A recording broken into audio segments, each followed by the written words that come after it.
20वीं सदी के लेबनान का इतिहास त्रासदी से भरा हुआ है। लेबनान एक समृद्ध, संपन्न देश से एक बर्बाद देश बन जाता है, जिसके लोग धर्म के आधार पर एक दूसरे का खून बहाते हैं। लेबनान की राजधानी बेरूत को एक समय में मिडिल ईस्ट का पेरिस कहा जाता था। 1960 का बेरूत टूरिस्ट हब था और यहाँ की संस्कृति फल फूल रही थी। मगर बेरूत के नसीब में 1980 का दौर भी आता है, जब बेरूत की सड़कों पर मौत का खेल खेला जा रहा था। बेरूत बर्बाद हो जाता है क्योंकि मैरोनाइट ईसाई और मुसलमानों में धार्मिक हिंसा फैल जाती है। सब एक दूसरे को मारने में लग जाते हैं। मैरोनाइट ईसाई और मुस्लिम सबका अपना एक एजेंडा होता है और अपने एजेंडे के लिए ये लोग पूरे लेबनान को गृह युद्ध में झोंक देते हैं। लेबनान में मैरोनाइट ईसाई और मुसलमानों के बीच 1970 और 1980 के दशक में गृह युद्ध चलता है। इस गृह युद्ध का मुख्य कारण एक ऐसी निकम्मी राजनीतिक प्रणाली होती है जो लेबनान के सभी लोगों के महत्वाकांक्षाओं को ठीक से प्रबंध नहीं कर पाती। इस मिसमैनेजमेंट के कारण पूरा लेबनान जल उठता है। मिडिल ईस्ट एक ऐसी जगह है जहां बहुत विभिन्नताएं पाई जाती हैं। लेबनान एक अच्छा उदाहरण है। लेबनान की आबादी का एक बड़ा हिस्सा क्रिश्चियंस का है, जो फैक्शन में बटे हुए हैं। एक है मैरोनाइट क्रिश्चियन और एक है ग्रीक ऑर्थोडॉक्स क्रिश्चियन। लेबनान में क्रिश्चियंस के बाद सबसे बड़ी आबादी है मुसलमानों की। मुसलमानों में शिया और सुन्नी दोनों ही। इनके अलावा एक माइनॉरिटी ग्रुप भी है जिसका नाम ड्रूज है। लेबनान के इतिहास को देखा जाए तो लेबनान पे कई विदेशी ताकतों ने ईसाई और मुसलमानों को आपस में लड़ाने की कोशिश की है। एक उदाहरण है फ्रांस, जिसका गुलाम देश था सीरिया और लेबनान। लेबनान में कुल 18 विभिन्न धर्मों के लोग रहते हैं।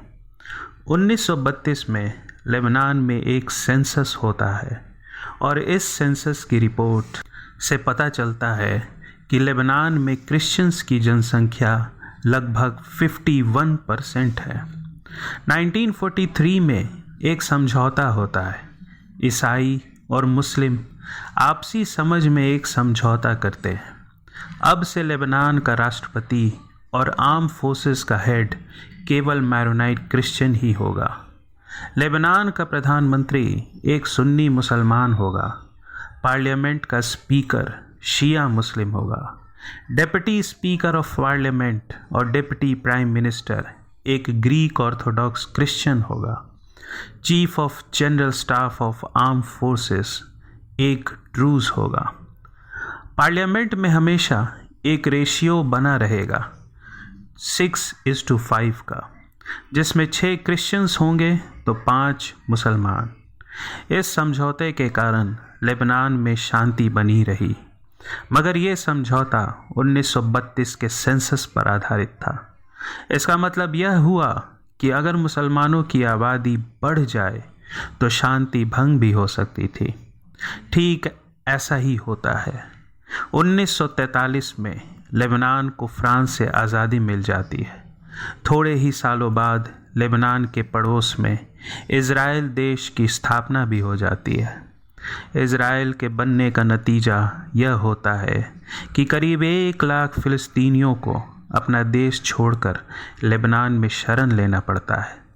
लेबनान के लोगों को लगता है कि फ़िलिस्तीनी सुन्नी मुसलमानों के लेबनान में आने के कारण लेबनान का नाजुक ढांचा टूट सकता है।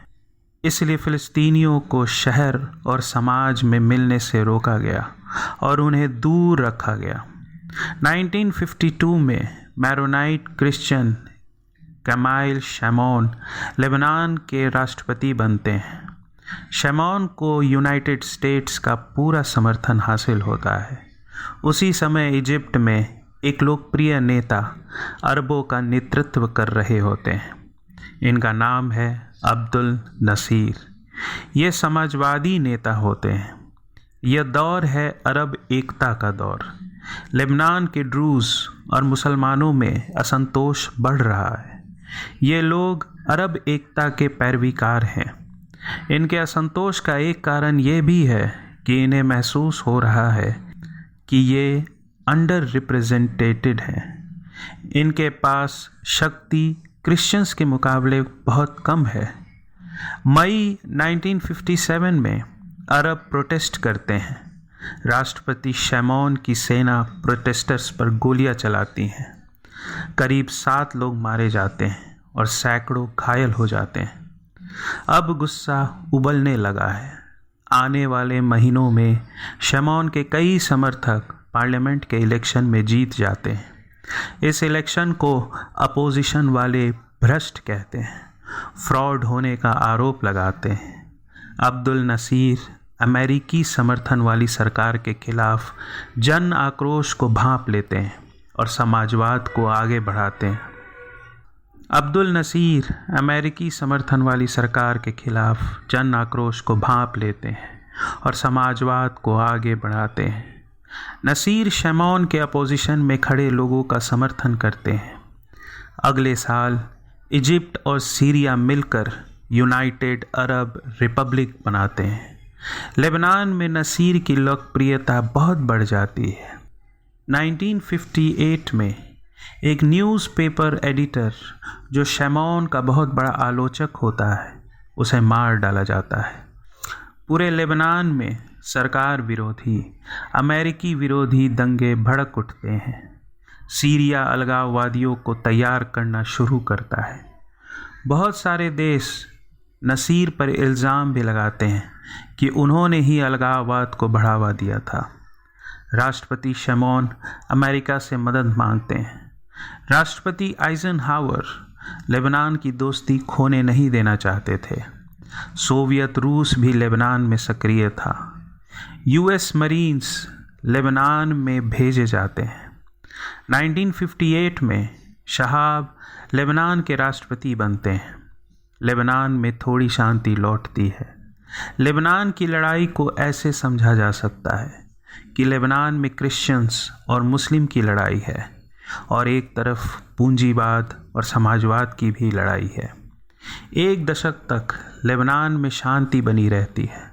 लेबनान की समृद्धि दिन दुगनी रात चौगनी बढ़ती जाती है। बेरूत की बैंकिंग सेक्टर देश की तरक्की में महत्वपूर्ण योगदान करती है। वेस्टर्न कंट्रीज़ और अमीर ईरानी बिजनेसमैन लेबनान में इन्वेस्ट करते हैं। लेबनान में टूरिस्ट की बड़ी संख्या आने लगती है। बेरूत को मिडिल ईस्ट का पेरिस कहा जाने लगता है। मगर ये समृद्धि ज़्यादा दिन नहीं रहने वाली। इज़राइल फ़िलिस्तीन की लड़ाई लेबनान को हमेशा के लिए बदल देती है। 1967 में 6 दिन का युद्ध होता है। इज़राइल 6 दिन में अरब देशों के संगठन को हरा देता है। इस युद्ध के कारण लेबनान में लाखों फ़िलिस्तीन शरण ले लेते हैं। फ़िलिस्तीन लिबरेशन ऑर्गेनाइजेशन को 1970 में जॉर्डन से देश निकाला दे दिया जाता है। PLO अपना ठिकाना लेबनान को बनाता है। इन विदेशी उग्रवादियों से लेबनान के मैरोनाइट क्रिश्चियन डर जाते हैं, मगर लेबनान के सुन्नी इन उग्रवादियों का स्वागत करते हैं। लेबनान के सुन्नी मुसलमानों को लगता है कि अब उनकी ताकत क्रिश्चियन से ज़्यादा बढ़ जाएगी। PLO के आ जाने के कारण लेबनान में धार्मिक अलगाव बढ़ जाता है। क्रिश्चियंस और मुस्लिम एक दूसरे के दुश्मन बन जाते हैं। 1975 में लेबनान के एक सुन्नी बहुल इलाके सिदान में एक लोकप्रिय नेता साद की हत्या कर दी जाती है। सारे सुन्नी मुसलमानों का यही मानना होता है कि ये हत्या एक मैरोनाइट क्रिश्चियन सोल्जर द्वारा किया गया था। साद के जनाजे में लाखों लोग शामिल होते हैं, जिनमें लेबनान के मुसलमान और फ़िलिस्तीन के शरणार्थी भी होते हैं। लोगों का जमावड़ा धीरे धीरे एक बड़े डेमोन्स्ट्रेशन का रूप ले लेता है। इस हिंसक झड़प में दर्जन भर लोग मारे जाते हैं। 13 अप्रैल 1975 को पेरूत के एक चर्च में एक मैरोनाइट क्रिश्चियन फैमिली बपतिस्मा करा रही होती है। इस सेरेमनी में शामिल होते हैं गमायल, जो क्रिश्चियंस की कताए पार्टी के फाउंडर होते हैं। चर्च में मौजूद सभी क्रिश्चियंस को फिलिस्तीनी आतंकवादी गोलियों से भून डालते हैं, मगर इस हमले में गमायल बच जाते हैं। गमायल की कताए पार्टी, जो कि क्रिश्चियंस की आर्म्ड मिलिटेंट ग्रुप थी, अब बदला लेने के लिए उबल रही थी। उसी दिन कताए पार्टी के लड़ाके 20 फिलिस्तीनियों को बस से उतारकर मार डालते हैं। अब लेबनान में सिविल वॉर शुरू हो चुका है। इस सिविल वॉर को लेबनान की आर्मी रोकने में विफल रहती है। बेरूत के पश्चिमी हिस्से में मुसलमानों का राज हो जाता है, तो बेरूत के पूर्व में क्रिश्चियंस का। दिसंबर 1975 में ही कताए पार्टी के क्रिश्चियंस लड़ाके 600 मुसलमानों को मार डालते हैं।